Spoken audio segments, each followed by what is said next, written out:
If you've ever dreamt of packing up your bike and setting off on a big adventure, then you've probably also wondered what bike you should take. Because for long distance bike travel, your bike is more than just a mode of transport. It's an adventure partner. If you choose well, you'll be in for an amazing experience. And if you choose wrong, you could be in for a terrible time. That's why in episode 2 of the Ultimate Guide to Cycle Touring and Bikepacking, I'm going to run through how to pick a bike for your planned adventure and run through some things to consider to set it up for maximum comfiness and efficiency. For those new to the channel, I'm James Benson-King, an incredibly passionate bike traveler, and my aim for this series is to help you guys get out there traveling by bike confidently.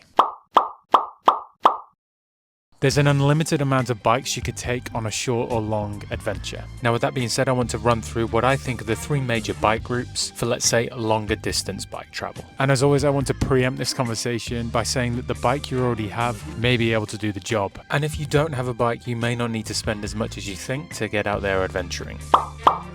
Now, as we mentioned last time, touring is definitely the older and more classic version of bike travel. And this style of bike travel has its own bike category, touring bikes. They tend to have solid steel frames, are designed to carry heavy loads via the panniers and racks, and are normally built for cycling on roads or light gravel trails. On rougher terrain, they can feel a bit slow and sluggish, especially when going uphill. But sometimes going downhill off-road can be even worse, as things tend to jiggle around a bit. The bikes tend to have a relaxed geometry though, meaning you can spend hours in the saddle comfortably. As a rule, you won't be cycling too fast, but you can carry everything in the kitchen sink and you can comfortably spend all day getting there. As well as this, you can set up the bike super simply so that it's easy to maintain and get parts for anywhere in the world. So when would I use a touring bike?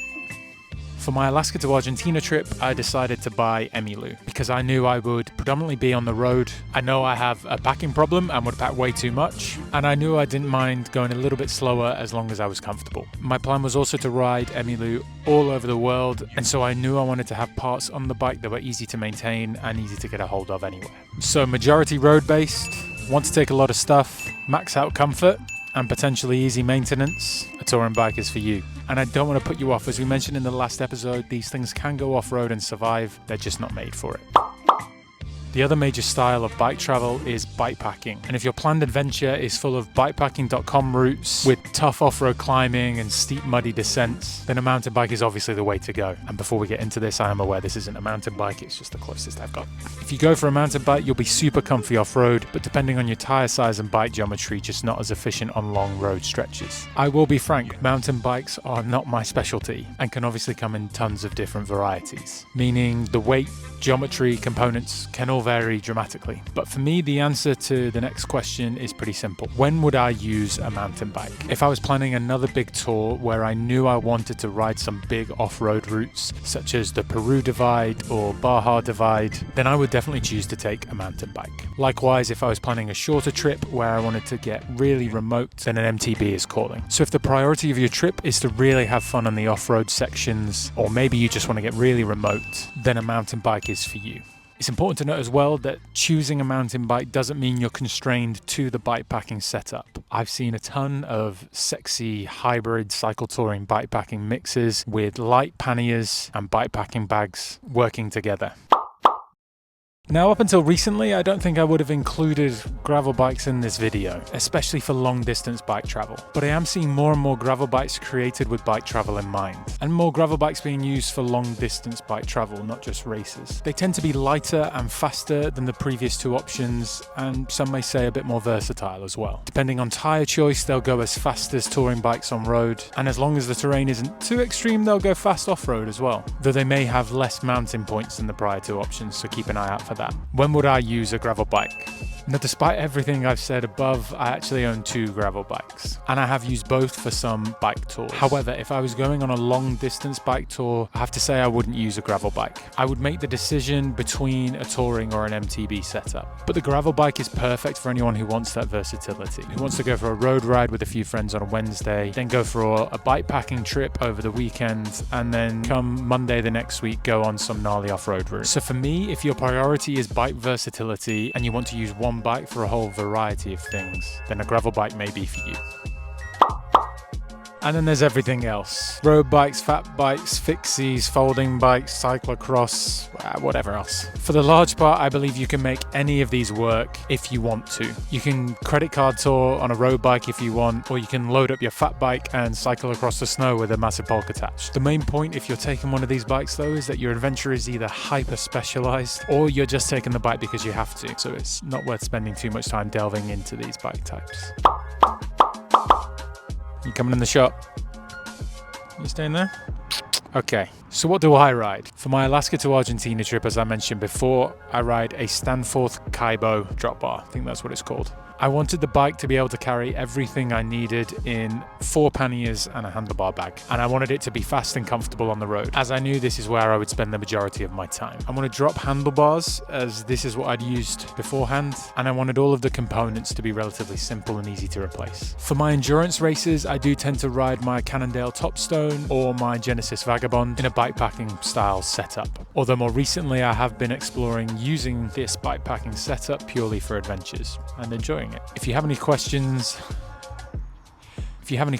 on these bikes or these styles, let me know in the comments. And remember, whatever you choose, just make sure it fits your style of adventure. So the ultimate question, do I need a new bike for my upcoming trip? Now, if you're watching this video and you already have a bike, the real question is, will my current bike do the job? And for this, you need to be brutally honest with yourself. If you have a road bike and you want to do some crazy off-road adventures, is there a workaround? Can you add mountain bike tires to the frame? What's your budget? Could you afford a second-hand mountain bike that would do the job? Normally, my answer is you can adapt the bike you have to do the job you need. The best bike is the one you already have. But if you have the budget and you know exactly what you want, then go for it. As I said in the last episode, not having the right gear shouldn't hold you back. Is that double negative? Not having the right gear shouldn't hold you back. I think that's right. What I'm saying is if you don't have the right gear, go for it. That's it.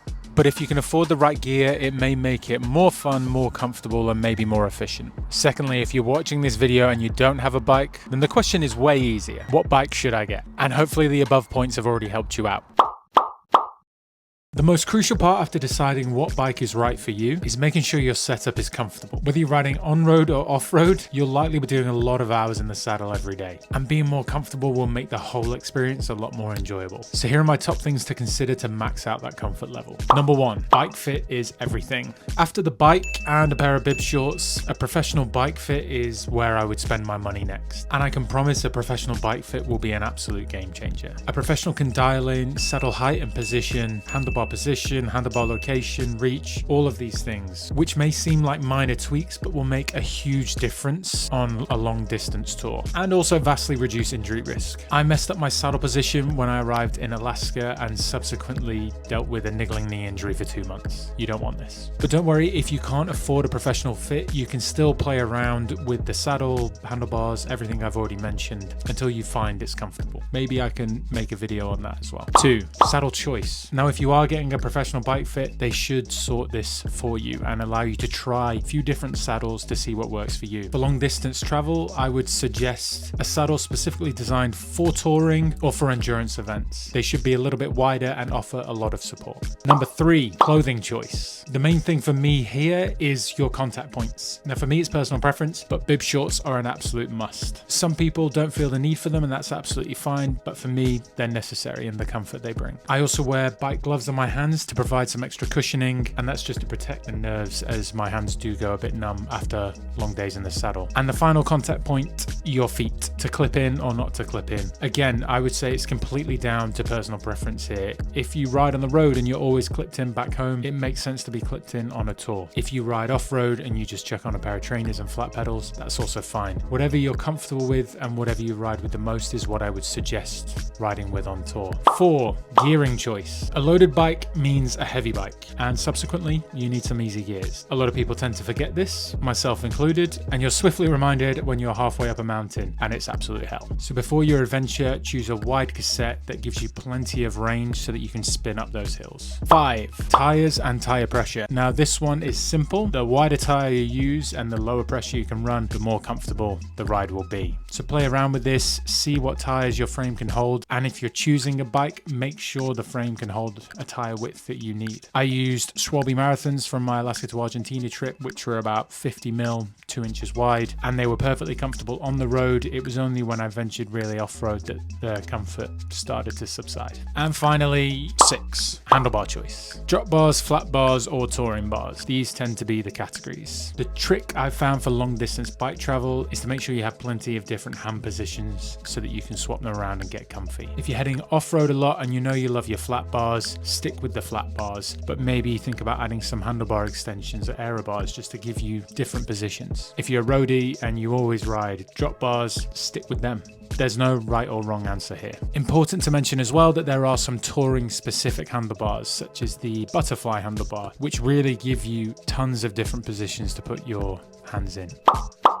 Choosing a bike and making sure it's right for you can be an incredibly daunting task, but hopefully this video has helped you make some of those decisions. Ultimately, it's down to you to decide what's best, and once you've got it sorted, you'll be one step closer to the freedom of the open roads. In the next episode, I'll be diving into gear choice, such as bikepacking bags versus pannier bags, and how to keep your setup balanced. If you have any questions, please drop them in the comments, and if you like this video, please remember to like and subscribe. It really helps the channel grow. Thank you for watching, and as always, good luck. I'll see you on the trails.